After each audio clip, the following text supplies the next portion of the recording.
గీతా మధురిమలు ఇక్కడే ఇప్పుడే మోక్షం.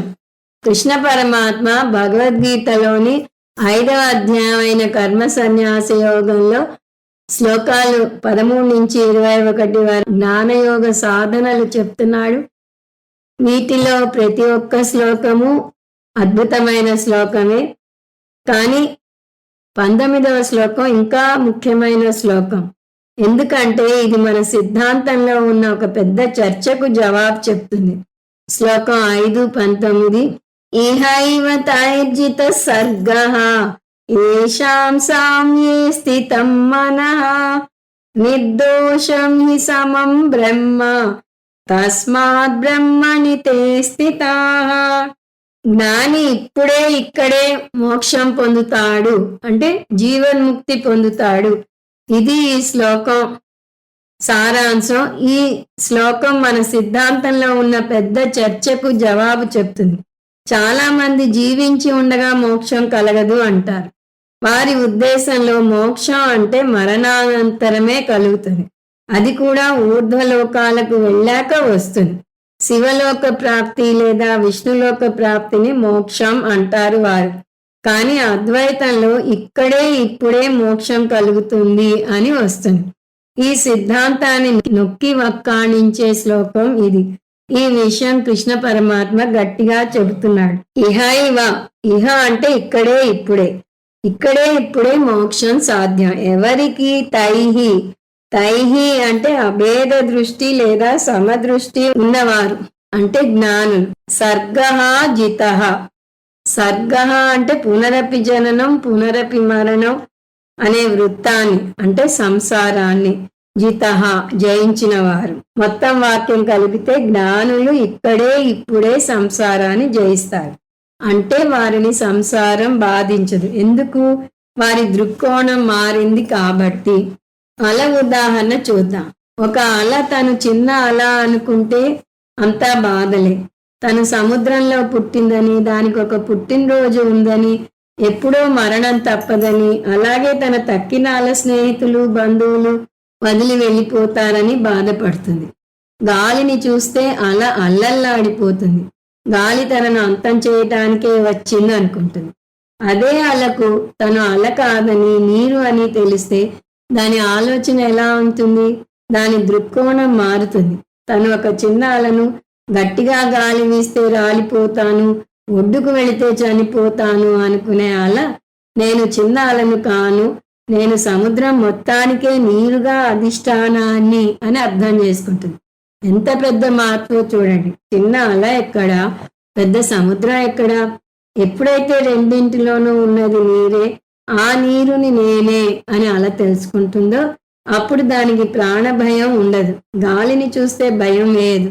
గాలి వల్లే తనకు ఈ నామం రూపం వచ్చాయని, అవి పోయినా తను నీరుగా శాశ్వతమని తెలుసుకుంటుంది. జ్ఞానం పొందిన అలా ఆలోచన అలా ఉంటుంది. జ్ఞాని పరిస్థితి కూడా అలాగే ఉంటుంది. న జాయతే మ్రియతే వా కదాచిత్ నాయం భూత్వా భవితా వా నభూయః.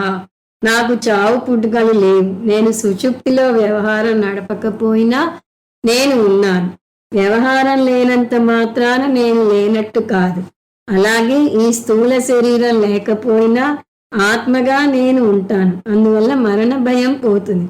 అందువల్ల సర్గజితాహ అన్నాడు కృష్ణ పరమాత్మ. సంసారాన్ని జయించారు వారు. ఎవరు వారు? ఏషాం మన సామ్యే స్థితం.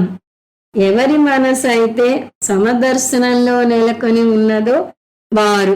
అలా ఒక్క క్షణం తన నీరు అని మర్చిపోయినా ప్రాణభయం ఉంటుంది. అలాగే జ్ఞాని ఎప్పుడూ జ్ఞాననిష్టలో ఉండాలి, కానీ వ్యవహారంలో ద్వైతంలో ఉండాలని చూసాం.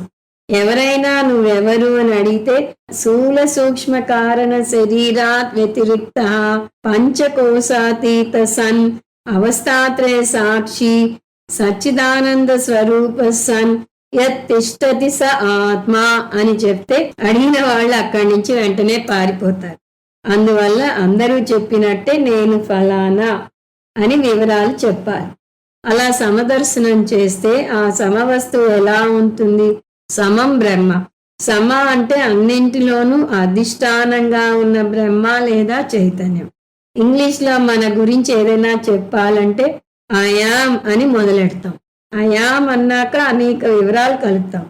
కానీ అన్నింటిలోనూ సమానంగా ఉన్నది ఏమిటి? ఐయామ్. ఐ అంటే చిత్ స్వరూపం. ఎందుకంటే చైతన్యం ఉన్న వస్తువే ఐ అనగలదు. బల్ల ఐ అనలేదు. యామ్ అంటే ఉనికి, అంటే సత్ స్వరూపం.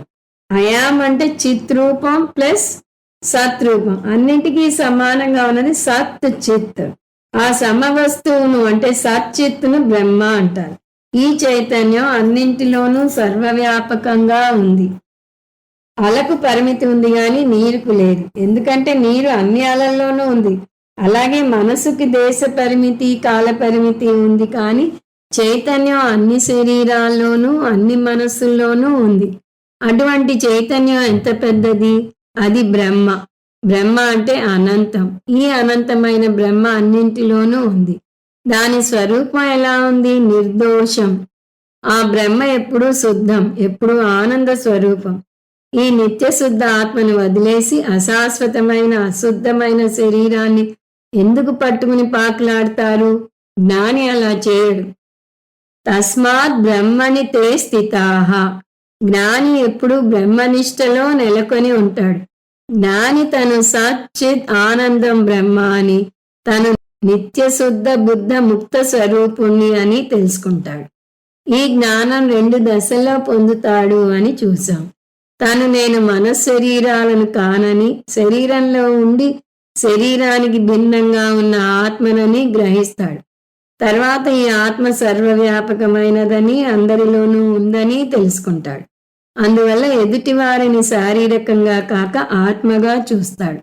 వారు కూడా నామరూపాలున్న ఆత్మస్వరూపం అని అర్థం చేసుకుంటాడు. తను శుద్ధ ఆత్మ కాబట్టి తక్కిన వారు కూడా శుద్ధ ఆత్మ అని తెలుసుకుంటాడు. తాను శుద్ధ ఆత్మ అని గ్రహించాక అశుద్ధమైన శరీరం స్థాయికి రాడు. అందువల్ల బ్రహ్మనిష్టలో ఉంటాడు. శరీరానికి అవసరమైనంత వరకు పోషణ చేస్తాడు కానీ శరీరంతో మమేకం చెందడు.